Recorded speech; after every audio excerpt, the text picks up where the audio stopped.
Messi bất ổn. Lionel Messi bị loại khỏi đội hình thi đấu của Argentina trong trận thắng vòng loại World Cup 2026 rạng sáng ngày 13 tháng 9 trước tuyển Bolivia ở La Paz, khiến người hâm mộ địa phương thất vọng, trong khi câu lạc bộ Miami là sút gió. Ngôi sao của Inter Miami được thay ra vào cuối trận trong chiến thắng của Argentina trước Ecuador vào tuần trước, sau khi anh ghi bàn thắng duy nhất của trận đấu bằng một quả đá phạt hàng rào sờ trường đẹp mắt.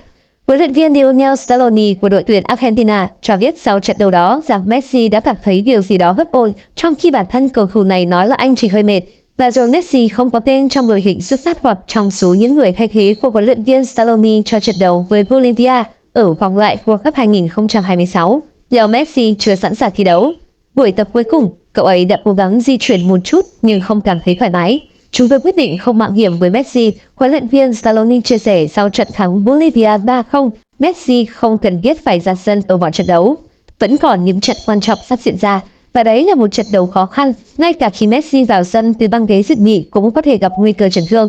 Dù không ra sân nhưng Messi vẫn đến thủ đô cao nguyên của Bolivia và ngồi dự bị trên sân Estadio Hernando Sáenz để chứng kiến Argentina thắng 3-0 nhờ các bàn thắng của Enzo Fernandez, Nicolás Tagliafico và Nicolás González. Khi vào Messi, ông Scaloni đã đưa cầu thủ chạy cánh Angel Maria của Benfica vào đội hình xuất phát với tư cách là đội trưởng ở hàng công 3 người cùng với tiền đạo Julian Alvarez của Manchester City và González của Fiorentina.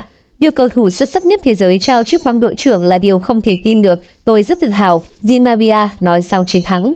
Sự vắng mặt của Messi đã khiến nhiều người hâm mộ Bolivia thất vọng, trong đó có hàng trăm khán giả địa phương đến chào đón anh du đấu tại đất nước của họ vào đêm cuối tuần. Rất đông khán giả bày tỏ sự không hài lòng của mình khi không thể chứng kiến cầu thủ hay nhất World Cup 2022 ra sân trình diễn. Trận đấu trước đó, Messi ghi bàn vào lưới Ecuador đã được thay ra với vẻ mệt mỏi rõ rệt. Anh nói với các phóng viên, đây không phải là lần cuối cùng tôi bị loại ra khỏi cuộc chơi trước khi nó kết thúc.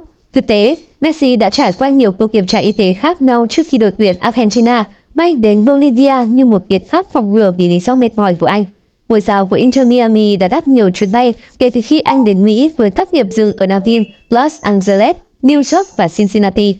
Messi đã chơi 11 trận chỉ trong hơn một tháng rưỡi kể từ khi gia nhập Inter Miami. Đội bóng của đồng sở hữu Beckham ở trong tình thế nguy ngập trước khi cầu thủ người Argentina đến, và điều này đã dẫn đến việc Messi phải ra sân để ghi bàn giúp câu lạc bộ thăng tiến.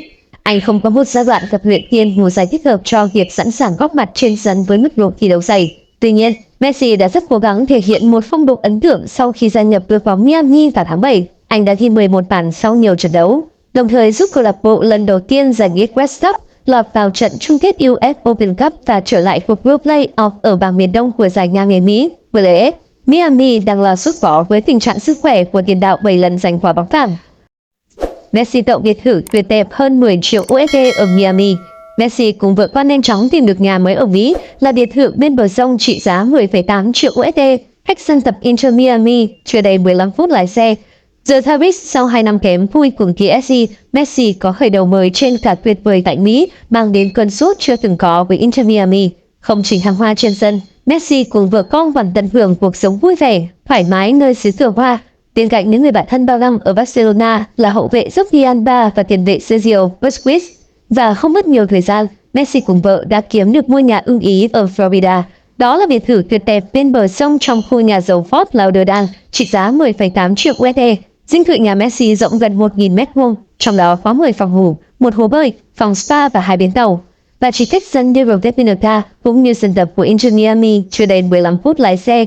Messi ký hợp đồng 2 năm rưỡi với Inter Miami đến 2025. Ghi 11 bàn và 5 kiến tạo sau 11 trận kể từ lần đầu ra mắt vào ngày 22 tháng 7. Giúp câu lạc bộ có danh hiệu đầu tiên trong lịch sử League Cup cũng như góp mặt ở một trận chung kết khác. US Open Cup diễn ra vào ngày 27 tháng 9 tới đây. Trở lại tuyển Argentina trong kỳ FIFA đầy tháng 9 này, Messi lại cho thấy bài đá phạt siêu đỉnh, ghi bàn duy nhất giúp các nhà vô địch thế giới thắng Ecuador trong trận ra quân vòng lại World Cup 2026 khu vực Nam Mỹ. Tuy nhiên, anh rời sân vào cuối trận do mệt mỏi và không thi đấu ở trận Bolivia 1-3 Argentina, nhưng vẫn sát cánh cùng đồng đội. Huấn luyện viên Tata Martino và Inter Miami hy vọng Messi có thể trở lại cùng họ cho trận đấu với Atlanta United lúc 4 giờ ngày 17 tháng 9.